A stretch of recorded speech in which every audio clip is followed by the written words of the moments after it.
সেই ঘটনার পিছনে মূল মাথা হচ্ছে এই চারজন, যাদের মধ্যে আজ একজন ইতিমধ্যে মারা গিয়েছে, তাও আবার এই ছায়ামূর্তির হাতে।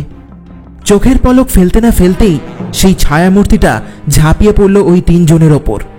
কাউকে এক মুহূর্ত কিছু বলার সুযোগ না দিয়েই নিমেষের মধ্যে তাদের শরীর থেকে মাথাটা আলাদা করে দিল সেই ছায়ামূর্তি।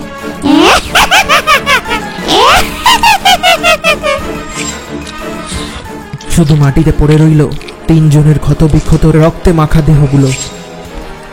এ দৃশ্য সবার চুপ করে দেখা ছাড়া আর কোনো উপায় ছিল না।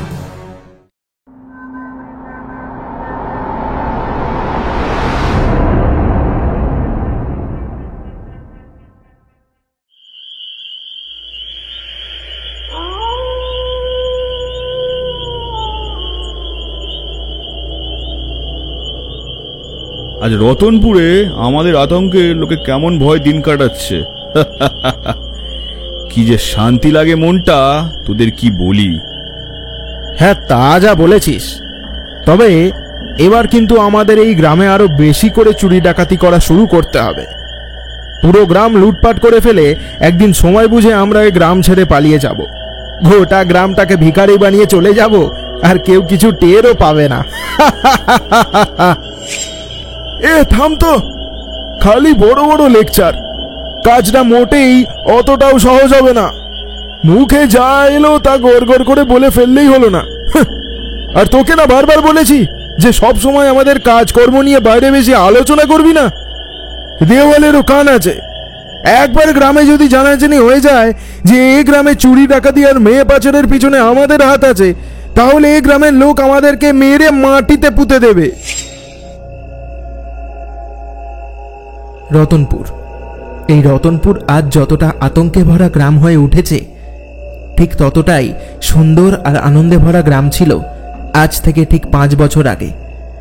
গ্রামের প্রতিটা মানুষ সুখে শান্তিতে বসবাস করত। কারোর মনে একটুকু ঘৃণা বা হিংসা ছিল না কোনোদিনই।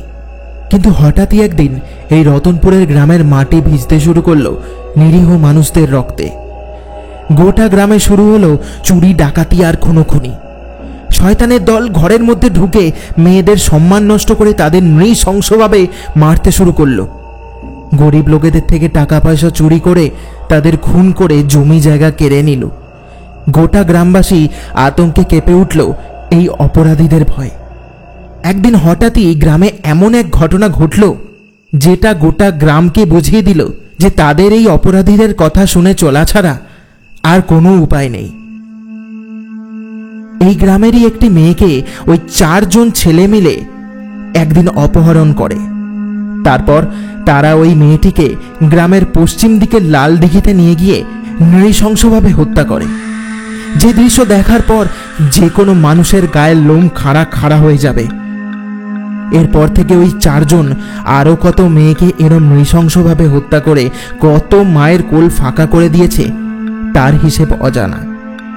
কিন্তু শত চেষ্টা করেও আজ পর্যন্ত কেউই জানতে পারেনি যে গ্রামে ঘটে যাওয়া সব অপরাধের পিছনে ঠিক কারা রয়েছে।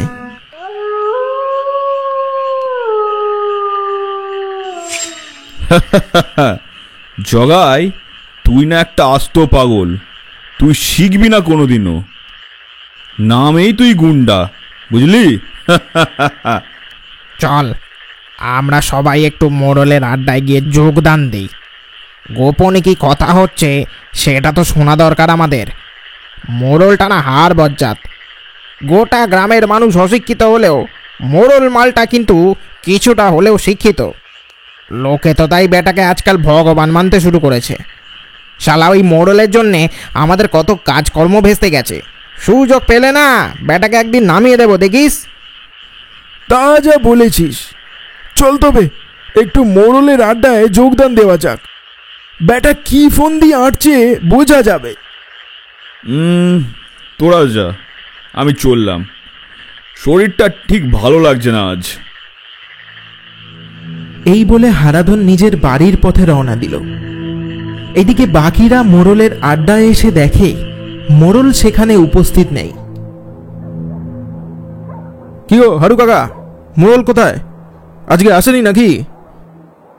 না রে বাপ, ও এসেছে, এই একটু আগেই বেরোলো। বেরোলো মানে? কোথায় গেছে, কিছু বলে গেছে? আরে ও তো গ্রামের ওই পশ্চিম দিকটায় একটু টহল দিতে গেছে।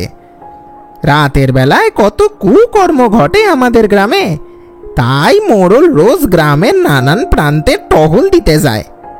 আজ ওই দিকটায় গেছে, তোরা বস, একটু বাদেই চলে আসবে। হারুর কথা মতো ওরা তিনজন বসে যোগদান করল মোড়লের আড্ডায়।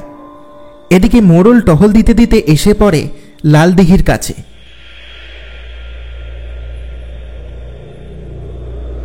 এই লালদিঘিতে রাতের বেলায় মেয়েদেরকে খুন করে তাদের লাশ ফেলে যায় এই গ্রামের কিছু পাপী মানুষ। তাই মোড়ল একটু সাবধান হয়ে এই লালদিঘির কাছে দাঁড়িয়ে থেকে চারিদিকটা দেখতে শুরু করে। এদিকে হারাধন হাঁটতে হাঁটতে এসে পড়ে ওই লালদিঘির সামনেটায়। তার বাড়ি যাওয়া আসার পথ এই একটাই, যার মধ্যে এই লালদিঘিটা পড়ে। হঠাৎ সে ওই লালদিঘিটার সামনের রাস্তাটা দিয়ে হেঁটে যাবার সময় একটা মেয়ের চিৎকার করার আওয়াজ শুনতে পায়।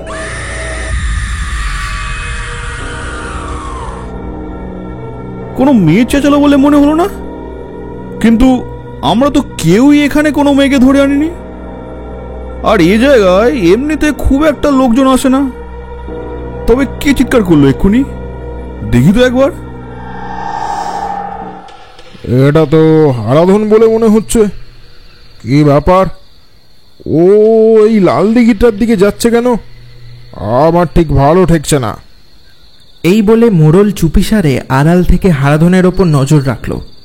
ওদিকে হারাধন কোনো এক অজানা মহিলার কণ্ঠস্বর শুনতে পেয়ে ছুটে এসেছে এই লালদিঘিতে। ওখানে পৌঁছে হারাধন চারিদিকটা ভালো করে লক্ষ্য করে দেখল। না, এখানে তো কেউ নেই। তাহলে আমার যেন কেমন মনে হলো কেউ যেন চিৎকার করে উঠল। আওয়াজটা তো ঠিক এখান থেকেই আসছিল। ধুর, না না, আমার মনের ভুল হবে হয়তো। কি শুনতে কি শুনেছি।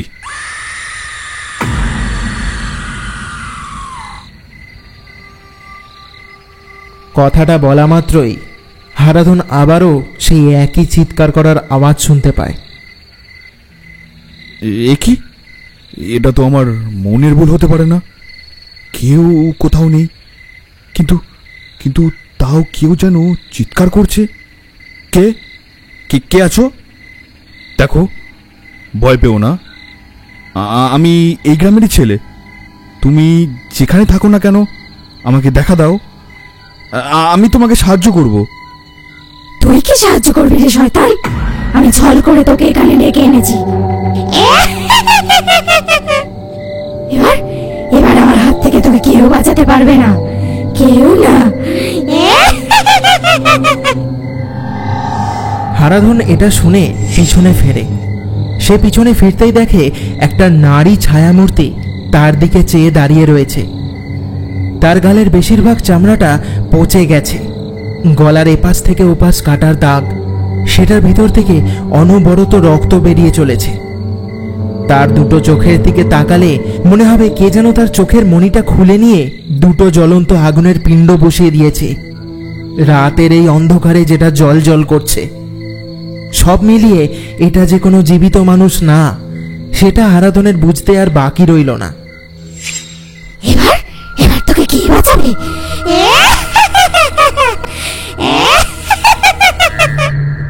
তোর সময় শেষ। না!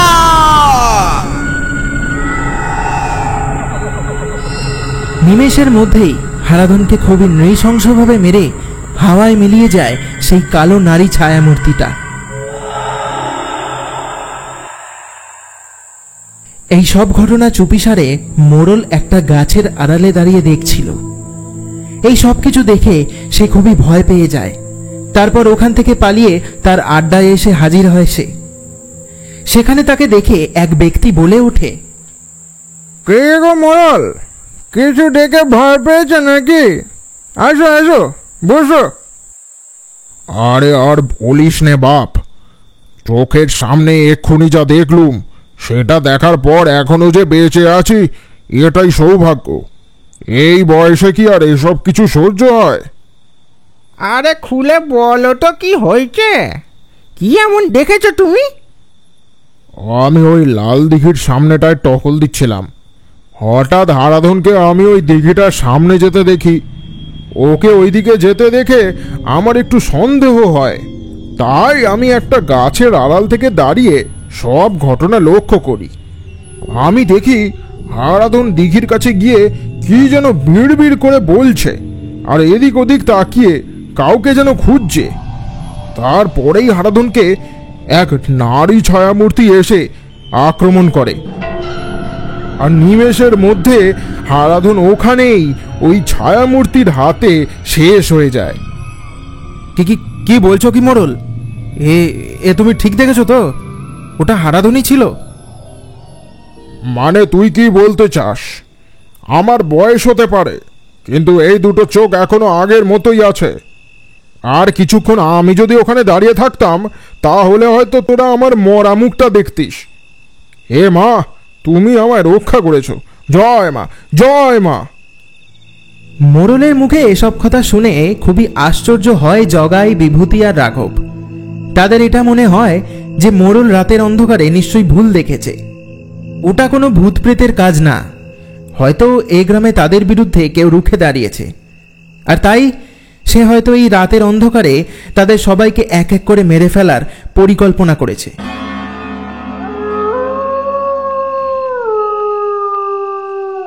এবারে তাহলে কি করিবে মোড়ল? একেই তো গ্রামে চোর ডাকাতের উৎপাত বাড়িছে, তার উপরে আবার ভূত প্রেতের দেখা মিলল আজ। মোড়ল, আজ তুমি কিছু না করিলে হয়তো রতনপুরের মানুষগুলো তাদের বেঁচে থাকার আশাটুকু হারিয়ে ফেলিবে। তুমি একমাত্র আমাদের এই বিপদের হাত থেকে রক্ষা করতে পারো মোড়ল। দয়া করো মোড়ল, দয়া করো আমাদের উপর। তুই কি বলছিস? এরম বলে আমার মনে কষ্ট দিস না রে বাপ। এই রতনপুরের প্রতিটা মানুষকে নিয়ে আগের মতো বাঁচার স্বপ্ন আমিও তো দেখি। এ যুদ্ধে তোরা একা নোস, আমিও আছি তোদের সাথে। তোরা একদম চিন্তা করিস না। গ্রামের শেষ প্রান্তে ওই গিরঝোলা জঙ্গলে এক বাবা থাকে। এখন একমাত্র ওই বাবাই আমাদের এই অশরীরীর হাত থেকে বাঁচাতে পারবেন। আগে এই অশরীরীর থেকে রক্ষা পাওয়া যাক, তারপর না হয় এই গ্রামে খারাপ পরিস্থিতির কথা ভাবা যাবে।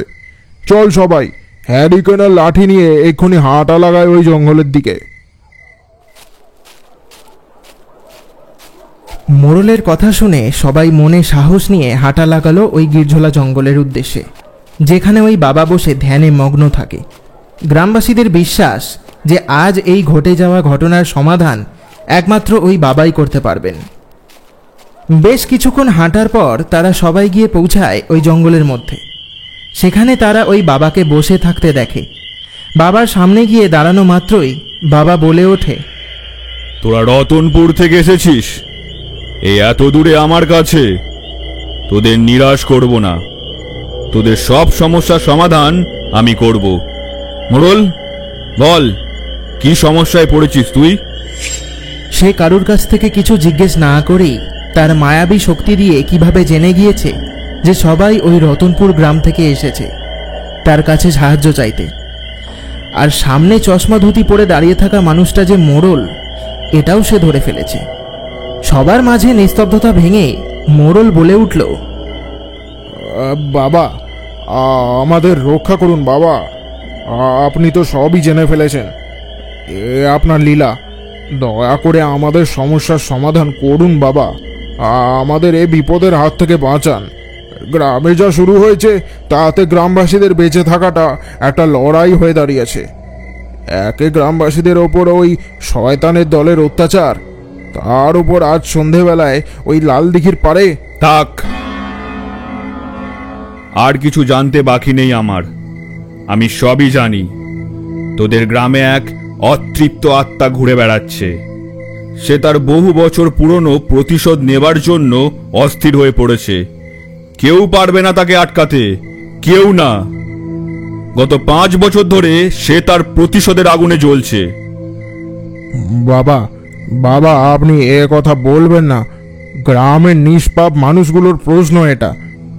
আপনি দয়া করে আমাদের ওই প্রেতের হাত থেকে রক্ষা করুন। আজ সে হারাধনকে মেরেছে, না জানি কাল আরও কত মানুষের প্রাণ নেবে সে। মোড়লের কথা শেষ হওয়া মাত্রই ওই তান্ত্রিক জগাই, বিভূতি আর রাঘবের দিকে চেয়ে বলল, হারাধন তোদের বন্ধু ছিল তাই না? হ্যাঁ বাবা, আপনি কি করে জানলেন?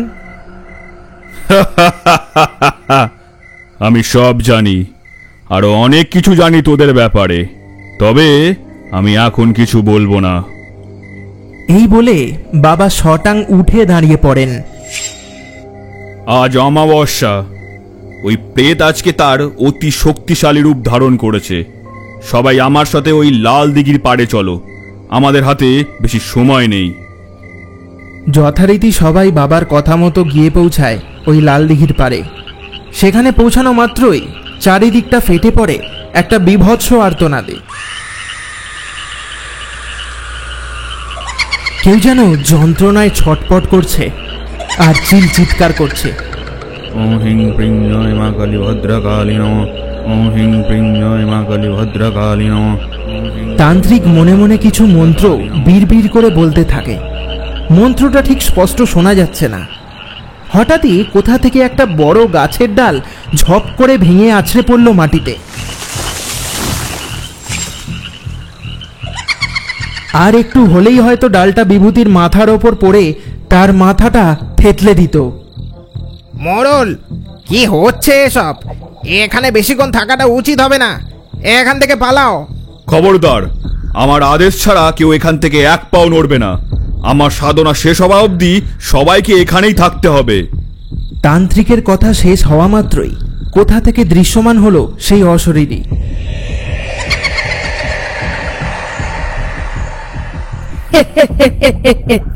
কি রে, তোরা চিনতে পারলি আমার?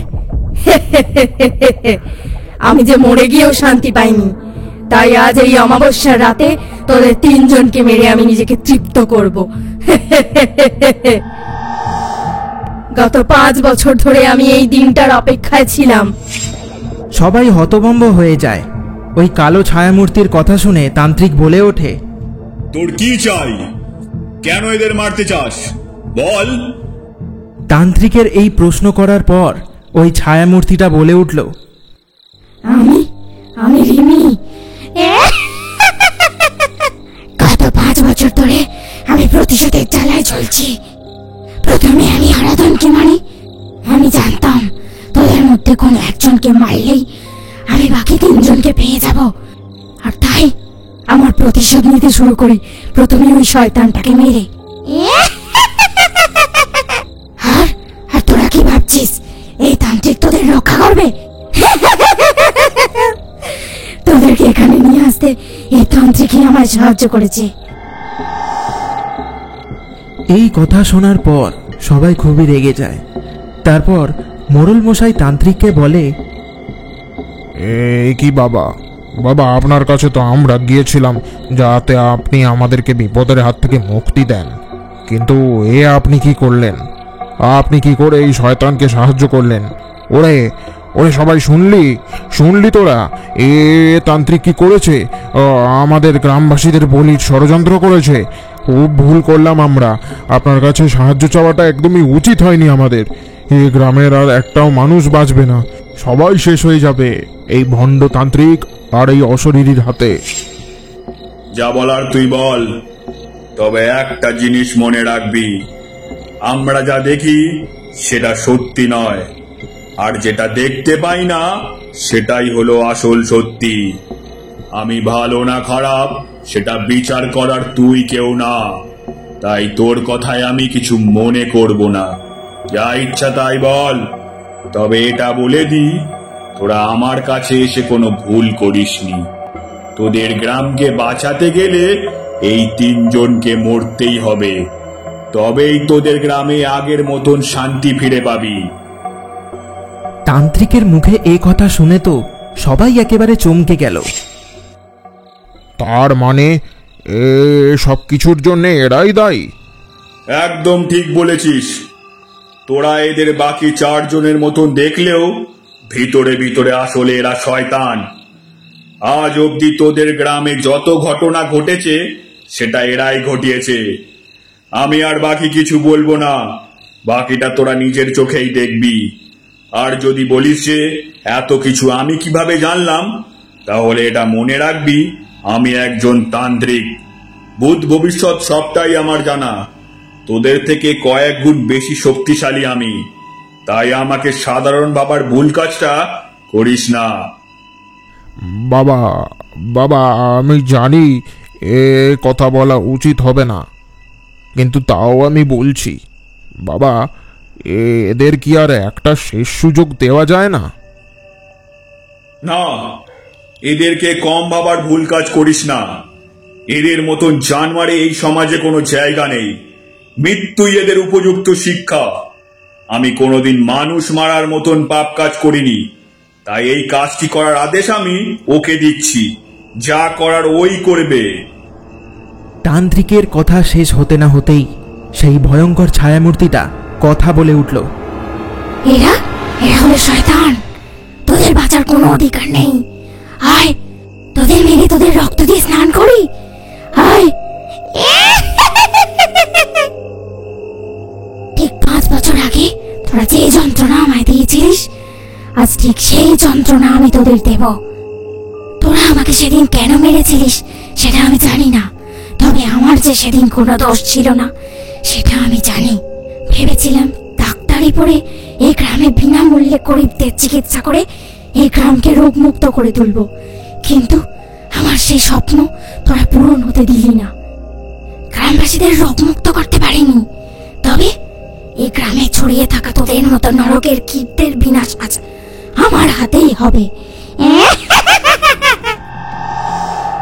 এ কথা শুনে সবাই বুঝতে পারল যে আজ থেকে 5 বছর আগে এ গ্রামের লোক যেই ঘটনা ঘটার পর ভয়ে কেঁপে উঠেছিল, সেই ঘটনার পিছনে মূল মাথা হচ্ছে এই 4 জন, যাদের মধ্যে আজ একজন ইতিমধ্যে মারা গিয়েছে, তাও আবার এই ছায়ামূর্তির হাতে। চোখের পলক ফেলতে না ফেলতেই সেই ছায়ামূর্তিটা ঝাঁপিয়ে পড়ল ওই 3 জনের ওপর। কাউকে এক মুহূর্ত কিছু বলার সুযোগ না দিয়েই নিমেষের মধ্যে তাদের শরীর থেকে মাথাটা আলাদা করে দিল সেই ছায়ামূর্তি।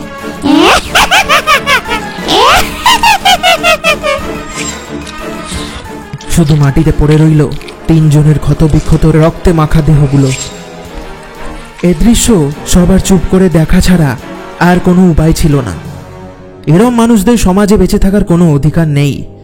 তাই হারাধন, জগাই, রাঘব আর বিভূতির মৃত্যুর জন্যে কারোর একটুকু আফসোস নেই আজ।